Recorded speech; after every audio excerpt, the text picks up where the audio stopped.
Assalamualaikum warahmatullahi wabarakatuh. Anak-anak, apa kabar? Semoga kita semua dalam keadaan sehat walafiat. Masih semangat kan puasanya? Masih harus tetap semangat ya. Meskipun kita sekarang dalam kondisi berpuasa, tapi kita harus tetap semangat untuk belajar. Baik anak-anak, pertemuan kali ini Bapak mau menjelaskan latihan pra-US yang sudah kalian kerjakan kemarin. Sudah dikerjakan kan?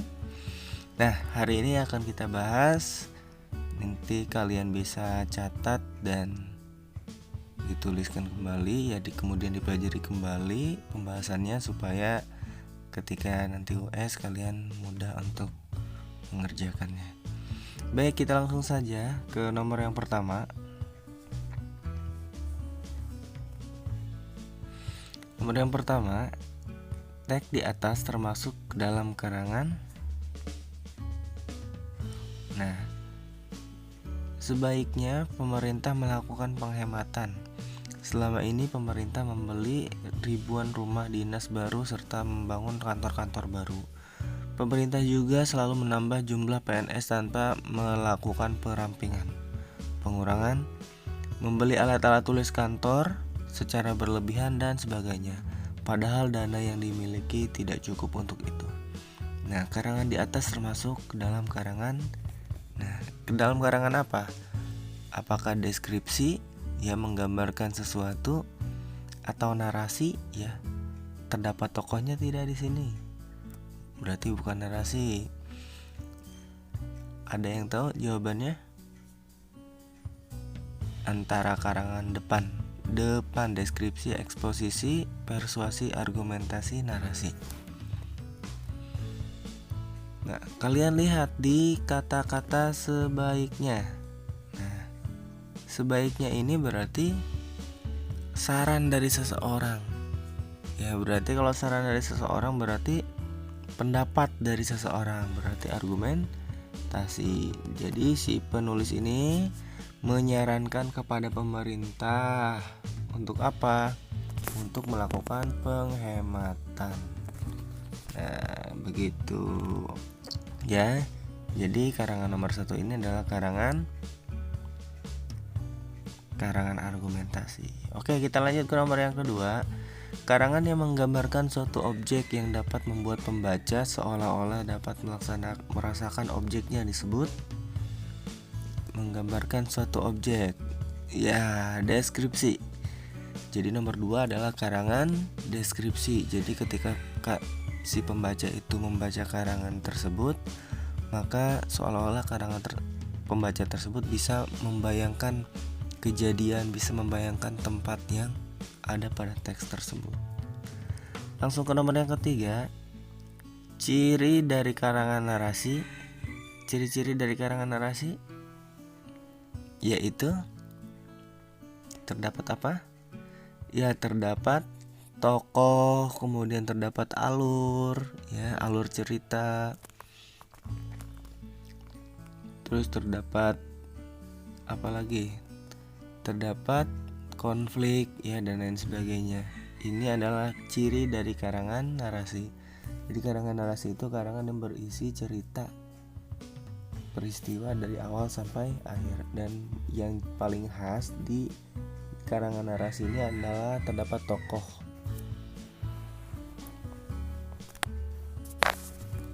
Yang keempat, menyampaikan pikiran, perasaan, dan pendapat di depan sekelompok orang disebut. Nah, menyampaikan pikiran dan perasaan di depan sekelompok orang disebut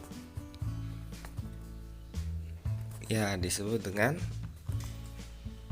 berpidato. Ya, jadi menyampaikan pikiran atau pesan di depan halayak ramai, di depan orang banyak disebut berpidato, ya. Lanjut ke nomor yang kelima. Bacalah teks pidato di bawah ini. Kita langsung ke soalnya. Penggalan pidato di atas berbicara tentang, berarti isi dari pidato ini membicarakan tentang apa? Para hadirin, keruntuhan moral anak bangsa semakin hari semakin menjadi. Hal itu disebabkan karena berbagai budaya luar negeri yang dicontoh oleh anak negeri saat ini.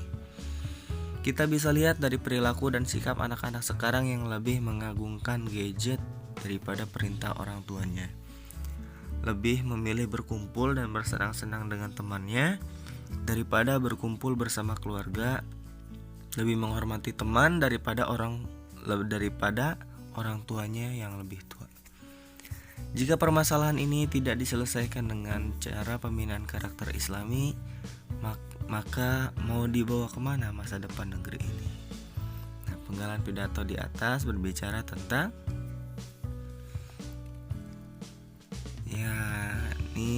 tentang keruntuhan moral anak bangsa. Jadi di pidato ini membicarakan tentang moral anak bangsa, ya, keruntuhan moral anak bangsa, ya. Tapi mudah-mudahan anak-anak Al-Fatimah, anak-anak soleh dan solehah, ya, tidak mengalami atau tidak melakukan yang seperti ini. Kita lanjut ke nomor yang ke-6. Arti kata makan asam garam adalah. Nah, ini adalah makna kata, ya, bukan berarti kita makan asam dan garam secara sekaligus. Ada yang tahu arti katanya? Ya, arti katanya itu adalah memiliki makna. Arti kata makna asam garam memiliki makna atau memiliki arti, yaitu berpengalaman, memiliki pengalaman. Oke, lanjut ke nomor yang ke-7. Antonim kata ragu. Antonim berarti lawan kata atau persamaan. Ya, lawan kata. Jadi lawan katanya ragu adalah yakin atau percaya jika bisa. Oke, lanjut ke nomor 8. Laporan pengamatan bertujuan untuk. Tujuan dari laporan pengamatan itu untuk apa sih? Ya, untuk memberikan informasi atau pengetahuan kepada pembaca terkait dengan pengamatan yang sudah dilakukan. Yang nomor 9, karya tulis yang dibuat berdasarkan pengamatan dan disusun dengan sistematis disebut laporan pengamatan. Oke, kita lanjut ke nomor yang 10. Bacalah puisi di bawah ini. Kita langsung baca soalnya. Makna dari puisi di atas adalah maknanya. Untuk mencari makna puisi, kita harus membaca puisi, kemudian menggabungkan arti dari setiap barisnya.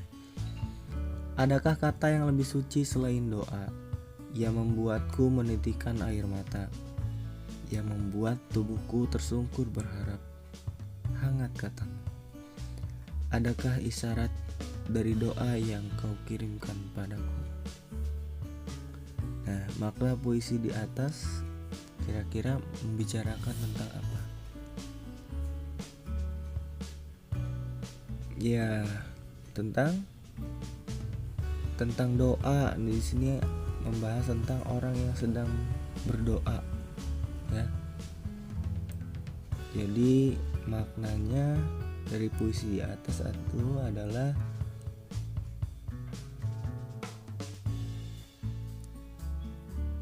keajaiban sebuah doa atau kekuatan sebuah doa. Jadi di sini adalah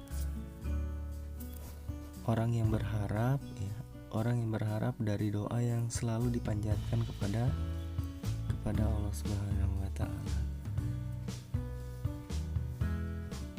Dari kata-kata mana? Dari kata-kata yang awal nih. Dari sini. Kemudian ini, yang membuat tubuhku tersungkur berharap. Kemudian di pengharapannya ini, dia berharap ada isyarat dari doa yang dikirimkan kepada Allah itu untuk dia. Jadi ini pengharapan sebuah doa atau kekuatan sebuah doa. Kita lanjut ke nomor 11. Bacalah teks di bawah ini untuk menjawab soal nomor 11 sampai 13. Oke, kita baca dulu soalnya. Watak tokoh dalam cerita di atas adalah. Oke, wataknya yang 11 ditanyakan watak. Kemudian nomor 12 latar tempat. Kita cari latar tempatnya. Yang ke-13, amanat cerita di atas. Jadi kita cari watak, cari latar, dan cari amanat. Oke, kita cari watak tokohnya terlebih dahulu. Dahulu kala di desa terpencil ada seorang murid panah yang sangat berbakat bernama Randi. Walaupun ia baru belajar panahan selama 1 tahun, ia sudah sangat pandai memanah. Ia pun dengan bangga sering berkata bahwa dialah pemanah terhebat di seluruh dunia dan tidak ada yang bisa mengalahkannya. Sampai suatu ketika Randi mengikuti perlombaan memanah. Dia melakukan latihan di sekitar lokasi perlombaan. Dia melepaskan anak panahnya 1, 2, 3 sampai 20 tembakan mengenai titik target utama. Semua orang menyaksikannya terpana melihat aksinya. Kira-kira watak tokoh dalam cerita di atas itu apa?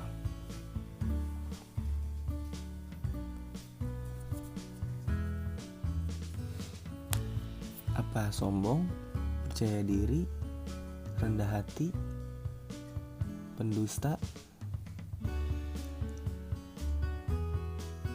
Nah, ini ada di kata sini. Sering berkata. Ia pun dengan bangga sering berkata bahwa dia adalah pemanah terhebat di seluruh dunia dan tidak ada yang bisa mengalahkannya. Nah, menurut kalian ini wataknya apa?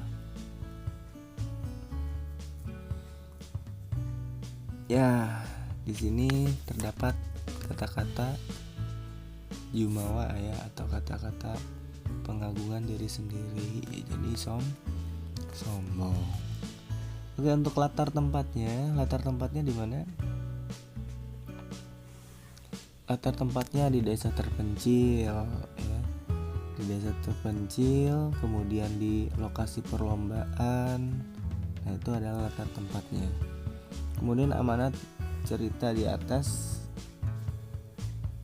Kira-kira pesan yang bisa kita tangkap, kita ambil dari cerita di atas apa? Ya, tetap rendah hati meskipun kita memiliki kemampuan melebihi orang lain ya. Jadi rendah hati, tetap rendah. Jangan sombong mentang-mentang kita bisa, kita berlaku sombong. Ya, nggak boleh seperti itu. Oke, kita lanjut ke nomor 14. Perhatikan kalimat acak berikut ini.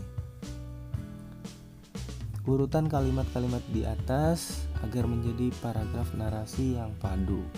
Artinya kita disuruh mengurutkan paragraf-paragrafnya, mengurutkan kalimat-kalimatnya menjadi sebuah paragraf yang utuh ya, yang nyambung. 1. Pagi yang cerah, Doni pergi ke hutan untuk mencari kayu bakar. Di tengah perjalanan, Doni melirik ke sana kemari. Ia mengajak kakek Beni menuju hutan tersebut. Tak terasa ia telah tiba di hutan yang lebat. Suara-suara hewan terdengar nyaring. Tampaknya Doni mulai merasa takut. Kira-kira yang kalimat yang pertama yang mana? Oke, nomor 1. Pagi yang cerah, Doni pergi ke hutan untuk mencari kayu bakar. Kemudian yang ketiga, ia mengajak kakek Beni menuju hutan tersebut.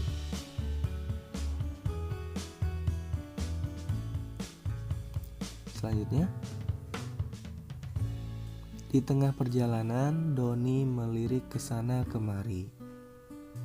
Ya, terus yang terakhir, yang keempat, tak terasa ia telah tiba di hutan yang lebat. Suara-suara hewan terdengar nyaring. Tampaknya Doni mulai merasa takut. Jadi urutannya 1, 3, 2, 4. Oke. Kita lanjut ke nomor selanjutnya. Maksud syair di atas adalah syair. Kita baca syairnya untuk mengetahui artinya atau maknanya. Jadilah orang yang mulia, dikagumi karena prestasinya, dibanggakan karena akhlaknya, dicintai karena kebaikannya. Nah, maksud syair di atas adalah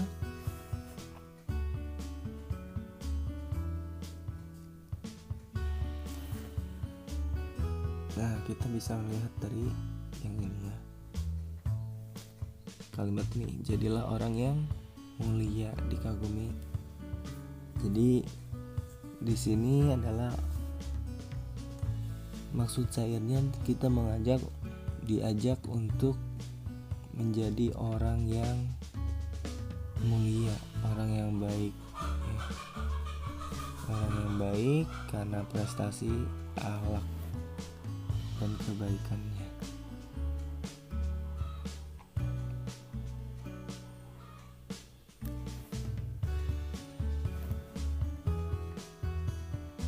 Oke, kita lanjut ke nomor 16.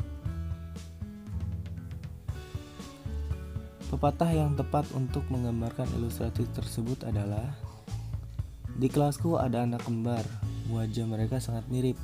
Hanya teman tertentu yang bisa membedakan keduanya. Bahkan guru pun kerap berganti-ganti dalam menyebut namanya. Nah, kira-kira pepatah atau peribahasa yang menggambarkan ilustrasi tersebut apa? Ada udang di balik batu, air beriak tanda tak dalam, tong kosong nyaring bunyinya, atau bagai pinang dibelah dua. Ya, bagai pinang dibelah dua. Maksudnya bagai pinang dibelah dua itu kembar, ya, sama persis. Jadi cocok untuk menggambarkan ilustrasi pada nomor 16. Kemudian selanjutnya kita nomor 17. Perbaikan kesalahan penggunaan tanda baca pada kalimat tersebut adalah: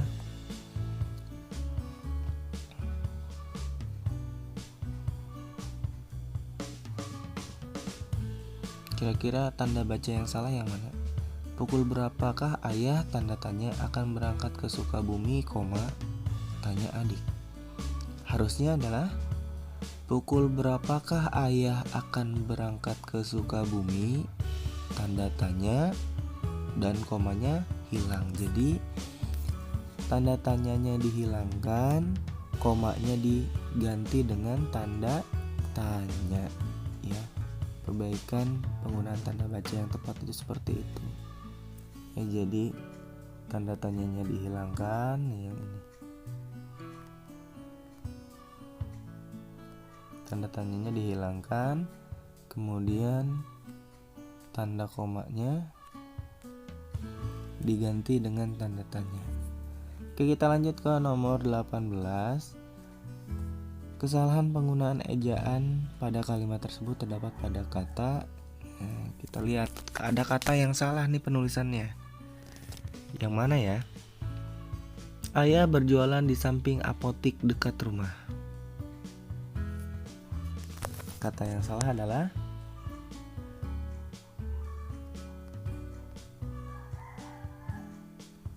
yang apotik, ya. Apotik ini harusnya bukan apotik tulisannya, tapi apotek. Nah, oke, kita lanjut ke nomor 19. Nama lain dari laporan pengamatan adalah, disebut juga dengan apa? Laporan pengamatan itu. Iya, laporan observasi. Nomor 20, kalimat utama adalah kalimat yang berisi gagasan utama, ya, atau kalimat yang berisi ide pokok dari sebuah paragraf. Nomor 21, pidato persuasif merupakan pidato yang bertujuan untuk, persuasif. Masih ingat gak karangan persuasif itu bertujuan untuk mengajak atau memengaruhi orang. Jadi pidato persuasif ini adalah pidato yang bertujuan untuk mengajak atau memengaruhi seseorang. Oke, kita lanjut ke nomor 22. Jenis paragraf tersebut berdasarkan tujuannya adalah paragraf. Kita lihat. Bu Ati setiap hari berangkat ke pasar Arang. Ia selalu berangkat pagi-pagi dengan mengendarai sepeda motor.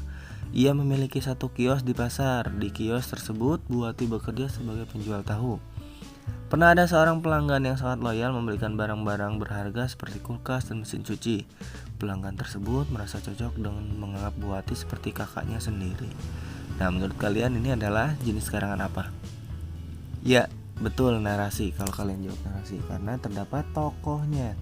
Ya, siapa tokohnya? Buati. Kemudian ada alur ceritanya. Ya, dari awal sampai pagi. Ia berangkat pagi-pagi, kemudian jualan, kemudian dia bertemu dengan seorang pelanggan dan lain sebagainya. Jadi ini adalah termasuk karangan atau paragraf narasi. 23. Bagian pidato di atas merupakan bagian titik-titik dari pidato. Oleh karena itu, marilah kita bersama-sama menjaga kebersihan lingkungan seolah kita. Sekian pidato singkat yang bisa saya sampaikan. Nah, jika ada kekurangan yang saya mohon maafkan. Assalamualaikum warahmatullahi wabarakatuh. Berarti ini bagian penutup. Ya. Nomor 24. Perbaikan ejaan kata yang benar dari kalimat di atas. Nah, berarti ada kata yang salah nih. Trisna berpikir untuk melanjutkan kuliah di Rusia. Mana saja yang salah menurut kalian? Ya, kata berpikir, bukan pakai V tapi pakai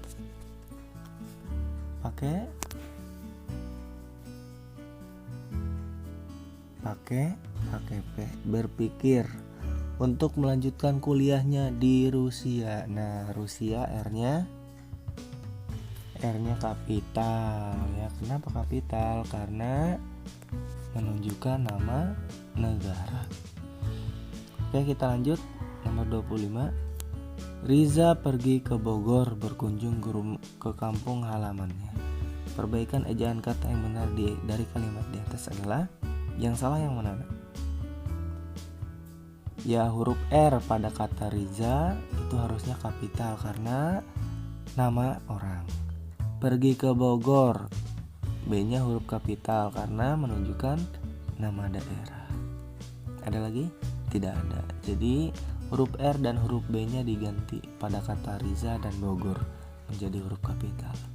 Baik anak-anak, mungkin itu saja yang bisa Bapak sampaikan. Kurang lebihnya mohon maaf. Silakan dipelajari kembali, dibaca-baca kembali. Pekan depan kalian sudah melaksanakan kegiatan US. Mudah-mudahan kita semua diberikan kelancaran dan kekuatan dalam menjalankan ibadah puasa khususnya, dan umumnya dalam menjalankan segala aktivitas kita. Salam untuk kedua orang tua kalian. Semangat, dan mungkin ini pertemuan kita yang terakhir di pembelajaran bahasa Indonesia. Semangat terus ya, sampai ketemu di kesempatan yang lain, dan mudah-mudahan kalian semua menjadi anak-anak yang sukses. Baik, Bapak mohon maaf apabila selama ini ada kata-kata yang salah dan menyinggung kalian selama pembelajaran di kelas 6, dan ada beberapa kesalahan yang mungkin tidak Bapak sengaja perbuat. Bapak mohon maaf yang sebesar-besarnya. Salam untuk kedua orang tua kalian. Salam semangat dan assalamualaikum warahmatullahi wabarakatuh. Semangat terus anak-anak.